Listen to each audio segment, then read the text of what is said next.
Colleen, did you have something you wanted to work on? Sure. Okay, what do you got? My self-doubt. Beautiful. Mm. So why you knew that was coming. So why don't I trust myself and honor myself? Well, I can't ask you that question. I want to know, why do I resist that? Mm.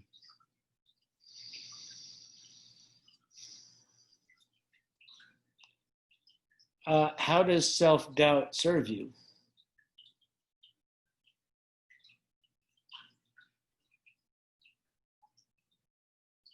It serves me in that if I fail at something, I'm like, well, I knew I couldn't do it anyway. So it protects you from being disappointed in yourself? And others being disappointed in me. Yeah, yeah. So by selling yourself small, Mm-hmm. the reaction you get from others is? No. You're not. Like, I get the reaction from others is like, no, you're not that way at all. So you get a lot of approval. Yeah. So by keeping yourself small, it stimulates approval and acknowledgement in other people. Yeah. But I feel like, Wait, what would happen if you didn't have it? if I didn't have their approval, If you didn't have the self-doubt, how would other people relate to you?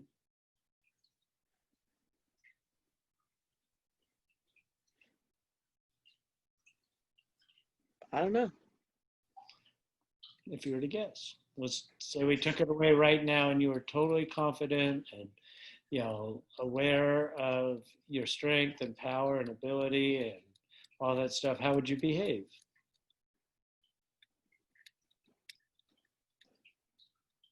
I would behave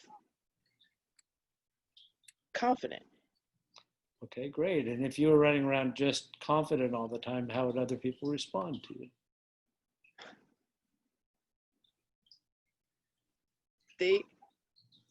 They would think I was cocky.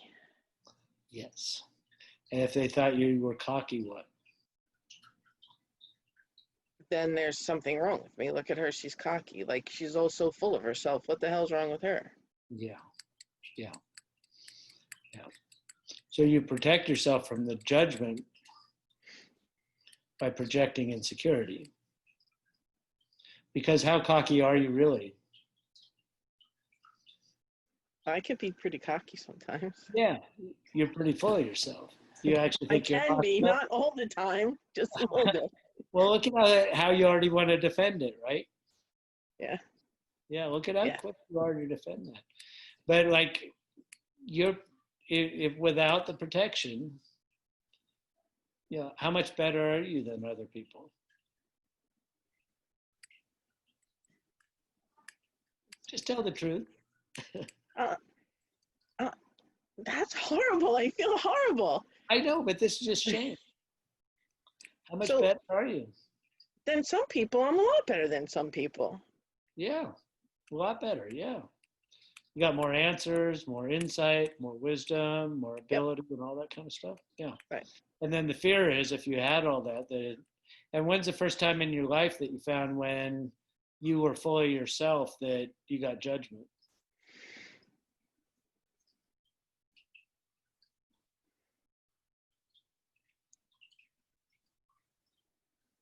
I'm not 100% sure. We're coming up around work right now. I feel it around work right now. Yeah. I don't know.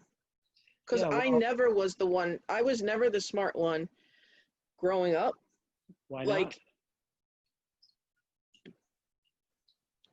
Because I was the rebel and I rebelled against everything.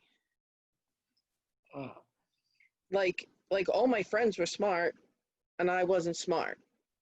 Well, you're confusing two different things. Okay. What if you had acknowledged and been as smart as you were? What would have happened? Oh, then I just would have been as smart as I was. Yes, and you were a smart rebel instead of a smart joiner. Yeah. Yeah. So when did you first decide to take on the strategy of diminishing yourself?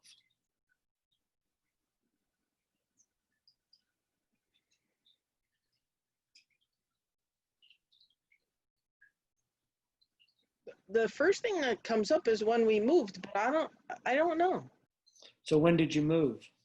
I was in third grade. Ah, yes. That's it.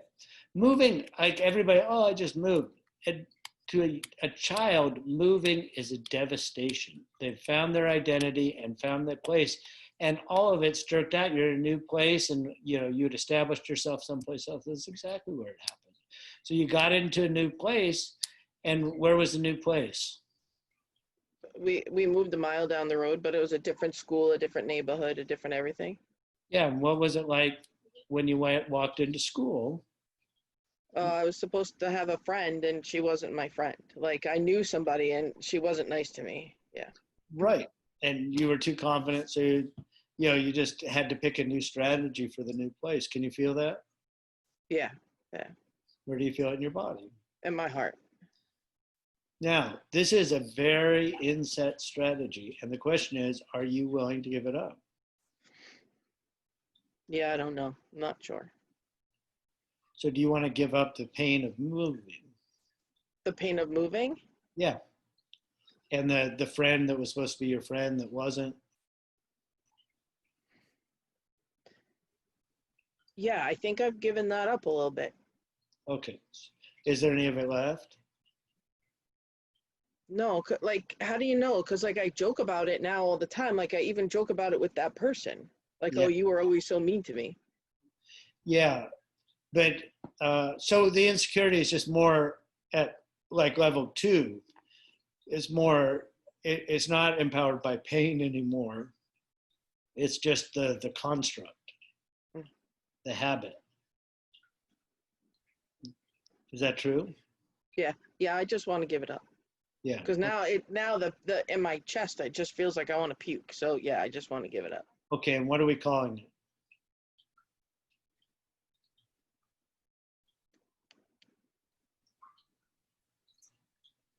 We're calling it less than is what comes up. Less than. The strategy of less than, because you don't really believe it, but you act it. Yeah.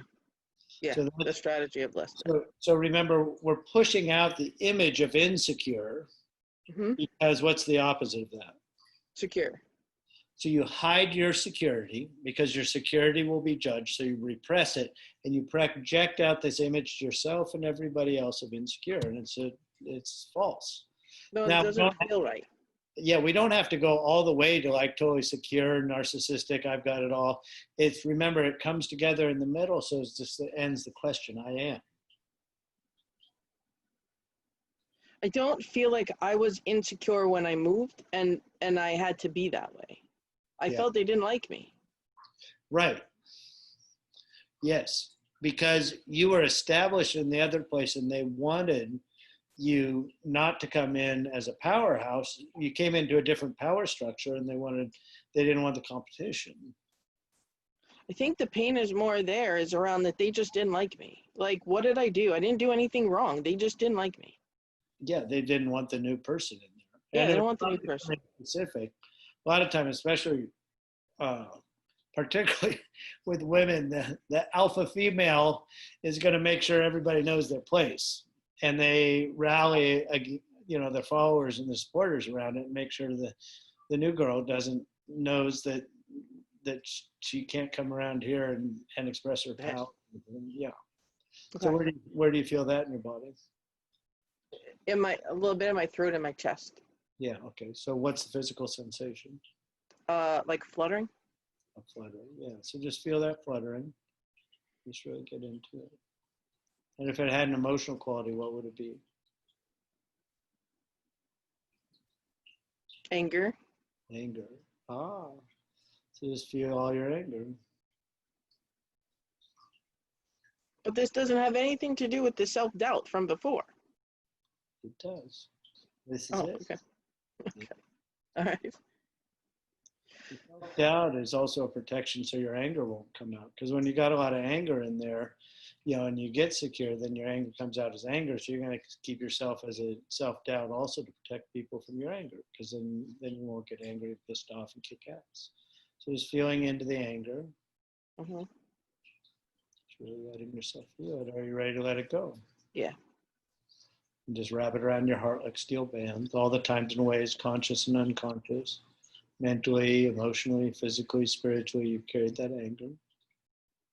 Just keeping wrapping it around. And all the ways you protect people from it with your self-doubt and insecurity and all that stuff, just keep wrapping that all around your heart like steel bands. You tell me when you got it all done. I think it's all there. Okay, and do you feel the intent to let it go? Yep. Take the deepest breath you ever took in the center of your heart and disperse all this breath. Another deep breath, clear it all out.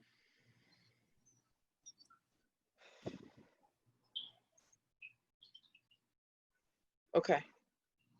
And what are you feeling? Electricity, like I feel it's like it's not bad. It's a good feeling. It's like I feel energy in my body. Great. Yeah. So, and then your prescription is kind of like Amanda's, is there's a compulsive nature to being insecure and or to projecting that self-doubt out. And just start to see if you can create some space around that and give yourself a choice. Okay. And let's break the habit, because it's a compulsive habit. And and then like, instead of getting approval from other people, is you're going to just be in your own approval of your rightness. And there may be some withdrawal symptoms around it, because you won't be getting the same quality of attention. But the reassurance attention is kind of like cigarettes. Is there's a big downside. It doesn't taste very good, and it leaves stains on your teeth and stuff. Right. So it's just like, see what it's like, just for the next week or something, is not to, to see if you can create some space and see what it's like when you don't bring the self-doubt, when you just come with, the truth about your confidence and groundedness. And it's not cocky, but it's just like grounded in my truth, no apology. Okay. And see how you do. Because it's really time for you to unwind this. And it may take a while. We may have to get some other bumps out, but it's really time for you to do that. Okay. Thank you. Yeah, really good.